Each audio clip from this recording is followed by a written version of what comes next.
What up? This is Rama Screen, and the anticipation of Benny Loves You, which arrives in select theaters May 7 and on demand May 11 and on Blu-ray June 8. I'm here talking with the writer, director, and the star of this new film, Karl Holt. How are you, Karl? I'm good, thanks, Rama. How are you?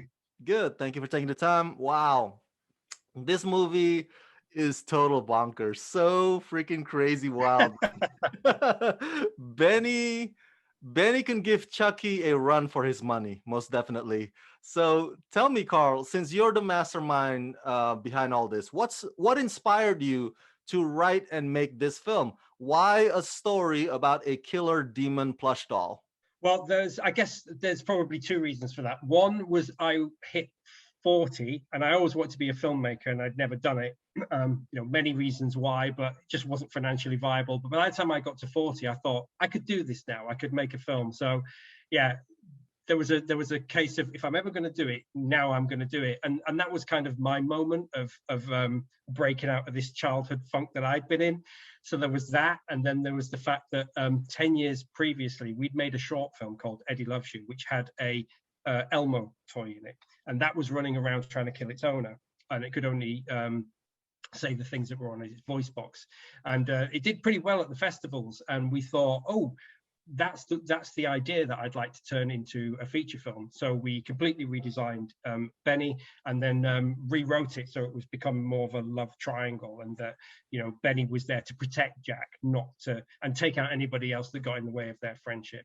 So that was where kind of the spark of the idea came from, and then I spent a while writing it, and then we shot it in 2014. It took till 2014 to 2019 to finish it on my PC out there.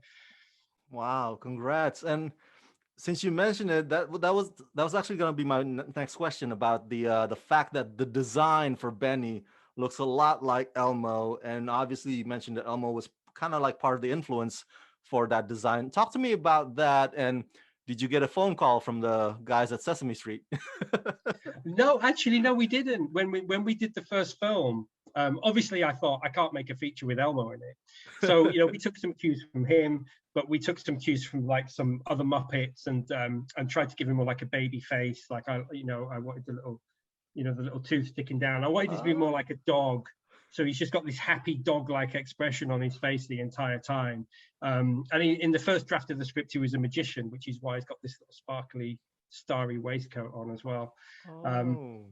so yeah, but I think having like a baby sort of face, the big eyes, I wanted to give him floppy ears, particularly because I knew he'd be bouncing around a lot, and so that just adds to that sort of really carefree nature. So we added that to him, but I kept the same color as Elmo because it just works really well with a horror film. It contrasts with, particularly as a lot of the films set at night with kind of slightly blue tinted lighting. The red's a really good complementary color to that. So I always wanted to keep the color of Elmo, but change the actual physical design of it. And Benny's movements, was it string puppetry?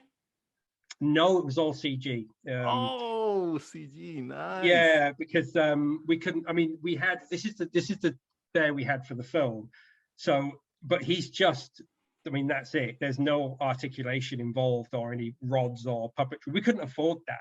This was we wouldn't have been able to have built one that had the animatronics to do it. So before we actually even did any shoots, I did a lot of CG tests to make sure I could get like a photorealistic bear and get that movement that I always wanted him to look like, because obviously there's films like Ted and Child's Play, but I wanted it to look like there was a child playing with a toy, like somebody had picked him up from the back and just shook him up and down, and his limbs would just do this, and so that was all part of the concept, that I wanted him to just look like he was a rag doll as he was running around, which I thought would be even funnier, that he can kill people with such precision, yet he can't really control his limbs while he's running around. So that was all, yeah, it was all kind of built into the design, and I did a lot of tests with CG first to see if we could get that movement right. Oh man, I'm telling you, Carl, I'm glad that killer demonic dolls are not really around, or they don't really exist, because I can fight humans, but I can't fight a elusive doll with a big ass knife. I would lose every time. So my favorite part of any horror movie, of course, are the death scenes. So talk to me, Carl. How fun was it staging the death scenes in Benny Loves You, and what were the challenges that come with that? Oh God, right. Well, so one of the challenges was that so this film is it's completely self-financed and it was shot with a Hmm. very small crew. Myself, my friend John, and my mum. That was the main core crew. And I didn't really outsource anything, but I did outsource one task, and that was the special effects. And so I found this guy that had worked in the industry for a while, and his job was to create all the effects for the film. And about 2 weeks into shooting, he had a nervous breakdown and ran off with all the money. Oh no! Yes. So we had to kind of right at the last minute find somebody else that could come in on a very, very low amount of money that we had left to come in and do the effects. So it was really a challenge. And to be honest, some of the stuff was just created by us. Hmm. So that was really hard because the script is actually a lot more gorier than the film turned out being. And we had to compromise a lot. And also, I'm filming in a friend's house who's given me permission to film there. And that was quite funny because, he's in the living room while we're filming scenes in the kitchen. He was sleeping in one of the bedrooms, and he even had, I think his sister was staying down. She was sleeping in the other bedroom. So we had to be careful what we could do with the house. Like Hmm. we couldn't just sort of, knock doors off hinges and put blood absolutely everywhere. There'd be maybe like one wall where I say, "Can we get blood onto this wall?" And he's like, "Okay, if you repaint it." So yeah, I would, if it was like left to me, it would have been a ton more gorier. But yeah, we didn't really have the opportunity. Maybe on the next one. Uh, Jack, your character. Is it fair to describe Jack as a lovable loser? I mean, why can't Jack catch a break? He can't seem to catch a break, can he? No, no. Well, yeah, obviously that's intentional to give him the incentive to become something that he's not. Um, and yeah, it's a theme I've mentioned a couple of times, but it was really so that it's like the adult world beckons for Jack, and it's asking him to not be who he is because he's not good enough. He needs to be a corporate suited guy, and so he takes obviously that decision to box everything about himself up and put it in the basement. And that's really part of the theme of the film, was that warning against doing that. That that's never going to work out well for anybody if you sort of deny who you really are.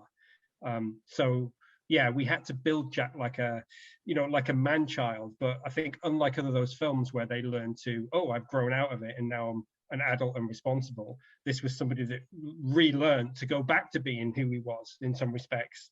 And at the end of the film, he brings all of his toys back out of the basement and rediscovers that inner child. And that was kind of the theme of the film, that when he tries to repress who he really is, Benny comes to life. So Benny's like a little avatar of Jack. And you probably notice in the film, there's things that Jack thinks about doing, or he has a daydream about doing something. He can't do it himself, but Benny does it. Yeah. So Benny acts on Jack's behalf. He's almost like his out of control subconscious running around. So now that you've gotten this feature film directorial debut arriving, what's next for you, Carl? What's your second directorial film will be, and will you be staying in the horror comedy genre?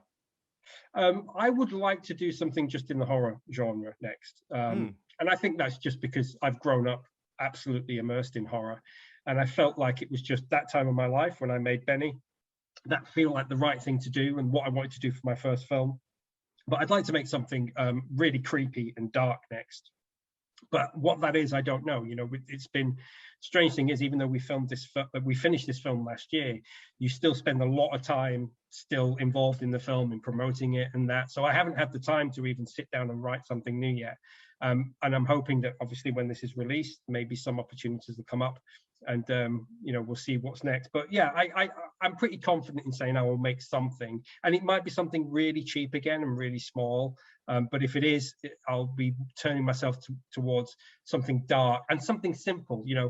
Having a film where a computer generated teddy bears running around and computer generated robots running around. No wonder I've been sat in a bloody office for 5 years finishing it. So I need to do something simple. You make a spooky story in a ghost house, you don't have to have any special effects. It's just all editing and choices of camera movement and shots. So I think something a bit quicker that I can maybe get shot and done within a year would be ideal for my second movie. Final question. Where is Benny now? I mean, like, I know you have it with you, but Is he up for auction to the highest bidder anytime soon? Like, and how many Bennies do you actually have? Right. So there's the big Benny. This is the Yeah, big Benny, the one that shoots in the film. So I think we had 4 of these made. four. 3 of them were just floppy because, yeah, 3 of them were just floppy, and one of them had like wires in him. So if he was ever kind of just stood in the background, Hmm. um, and we wanted him to maintain a certain pose, like when he stood in the washing sheets in the back garden, that he had to stand, and obviously this can't stand. So we had 4 of them made for the film, and as the film went on, the mouth gets all crooked and lopsided, and you have to replace the toy. But there are little toys. When the film was shown at Fright Fest in the UK, one thing I never expected was the audience were like, "Can we have a Benny? We want a little Yeah. Benny toy ourselves." So we have gone and made little small Bennies, and he's got his own voice box in them. Oh. So, so he's a little. So we've got little Benny plushes as well, that we're currently looking into getting made. So that's where Benny is at the moment. But I don't think he'll be in a sequel. Well, I would totally purchase one, most definitely. For my fans at home, everybody go check out Benny Loves You, arriving in theaters May 7 and on demand May 11 and on Blu-ray June 8. Karl, thank you for talking to me and congratulations. Thank you so much, Rama. Take care.